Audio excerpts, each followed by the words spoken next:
Picture this: a vast, empty desert stretching endlessly under the scorching sun. Suddenly, skyscrapers pierce the sky, artificial islands bloom in the sea, and billions flow in from around the world. But in 2009, a $59 billion debt crisis threatened to bury it all in sand. How did Dubai rise from obscurity to become a global money magnet and survive the brink of collapse? Dubai's origins trace back thousands of years, but its modern story begins in the early 19th century as a small fishing and pearling village along Dubai Creek. By the 1820s, it was home to around 800 members of the Bani Yas tribe.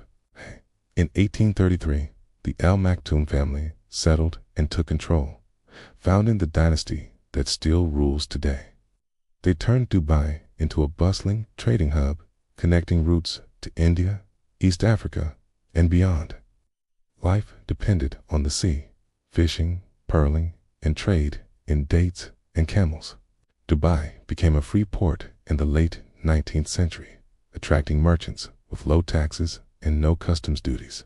Sheikh Saeed bin Maktoum, ruler from 1912, boosted commerce by granting full tax exemptions to foreign traders in 1894.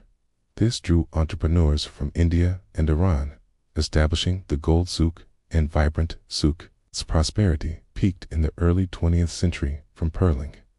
But disaster struck in the 1930s. Japan's cultured pearls flooded the market, collapsing the industry amid the Great Depression. Dubai plunged into hardship. Its trade networks frayed during World War II. Sheikh Rashid bin Zayed Al Maktoum took power in 1958. He borrowed from Kuwait to dredge Dubai Creek, allowing larger ships and reviving trade. Then, in 1966, oil was discovered offshore in the Fayetteville. This changed everything. Oil exports started in 1969, bringing sudden wealth. Production ramped up to 250,000 barrels per day by the early 1970s, generating millions in revenue. Sheikh Rashid used this not as an endless crutch, but as startup capital. He invested heavily in infrastructure to build a future beyond oil. In 1971, Dubai joined the newly formed United Arab Emirates, gaining stability and federal support. That year, work began on Dubai dry docks, soon one of the world's largest. Port Rashid opened in 1972, handling massive cargo. Jebel Ali Port, launched in 1979, the world's largest man-made harbor at the time, complete with a free zone in 1985, offering 100% foreign ownership, no taxes, and full profit repatriation. Companies rushed in.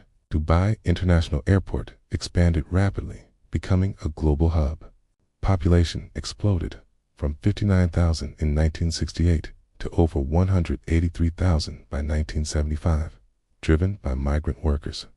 The 1980s and 1990s saw further diversification. Emirates Airline was founded in 1985. The Dubai World Trade Center opened in 1979, hosting international exhibitions. Sheikh Mohammed bin Rashid Al Maktoum became crown prince in 1995 and ruler in 2006. His bold vision accelerated the transformation. He pushed for a knowledge-based economy. Dubai Internet City and Media City launched in 2000, attracting tech and media giants. Tourism took off with the 1999 opening of Burj Al Arab, the sail-shaped luxury hotel marketed as the world's only 7-star. Real estate laws changed in 2002, allowing foreigners to own property in freehold areas. This unleashed a boom. Palm Jumeirah construction started in 2001. A massive palm tree-shaped artificial island, adding 520 kilometers of beachfront with villas, hotels, and apartments. The world islands followed, 300 man-made islands, forming a world map. Burj Khalifa began in 2004, topping out in 2009 as the world's tallest building at 828 meters. Dubai Mall opened in 2008, the largest shopping center by total area. By 2008, Dubai's GDP had skyrocketed from around $2 billion in the 1970s to over $80 billion.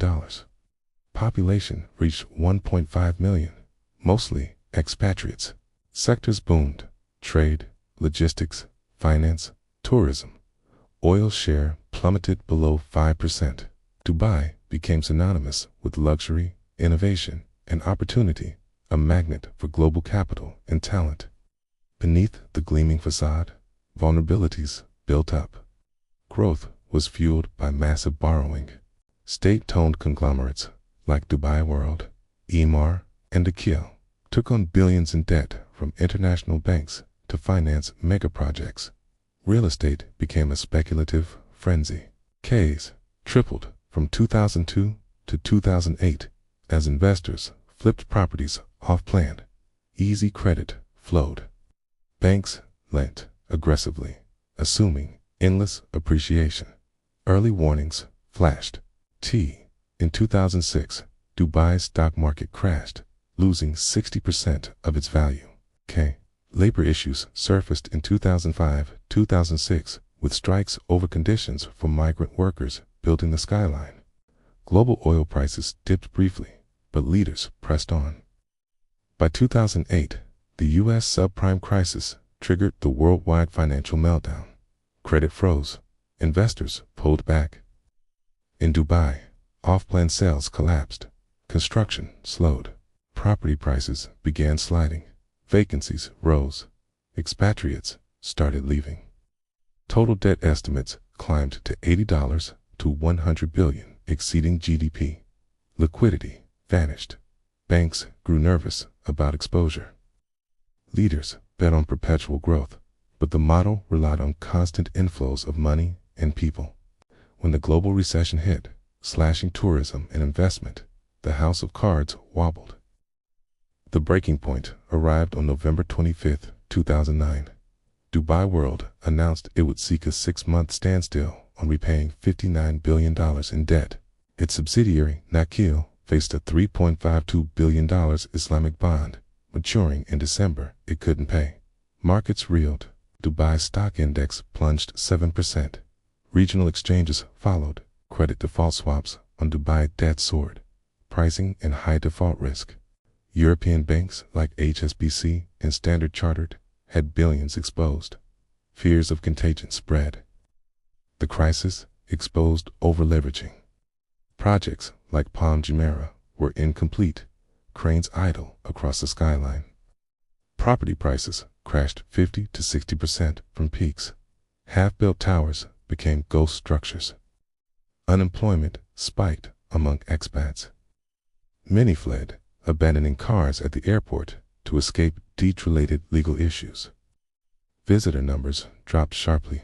Hotels emptied. Announcement shocked because many assumed implicit government guarantees on state-linked debt. But Dubai clarified, no automatic backing. Panic ensued. Would Dubai default, the largest sovereign-related since Argentina in 2001? Abu Dhabi, oil-rich neighbor, provided a $10 billion bailout in December 2009, specifically to cover Nakheel's bond. The UAE Central Bank offered additional support. Restructuring began. Dubai World negotiated $25 billion in debt extensions, with some creditors taking losses.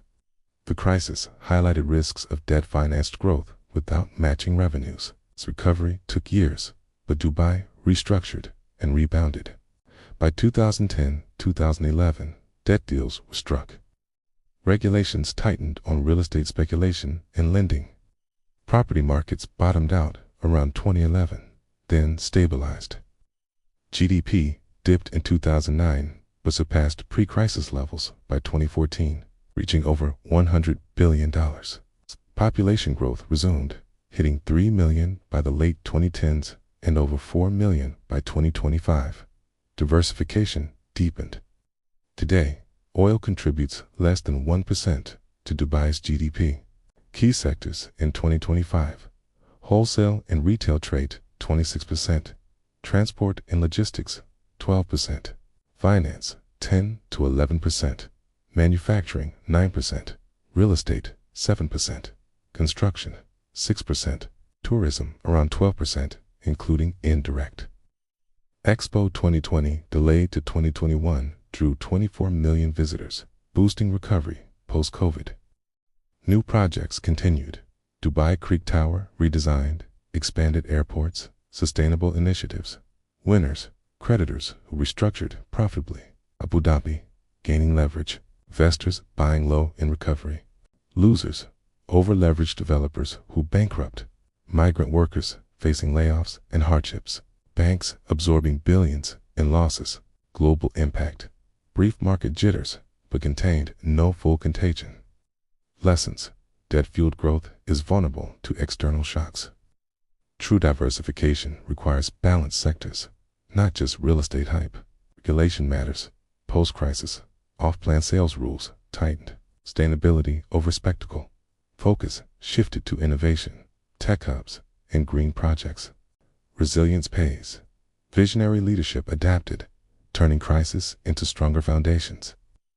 From a humble, purling village to a debt-strapped spectacle, and now a diversified global powerhouse. Dubai's saga is one of audacious ambitions, tempered by hard lessons. In finance, as in the desert, building on solid ground ensures survival while chasing mirages risks it all. What empires will rise next, and will they heed Dubai's tale?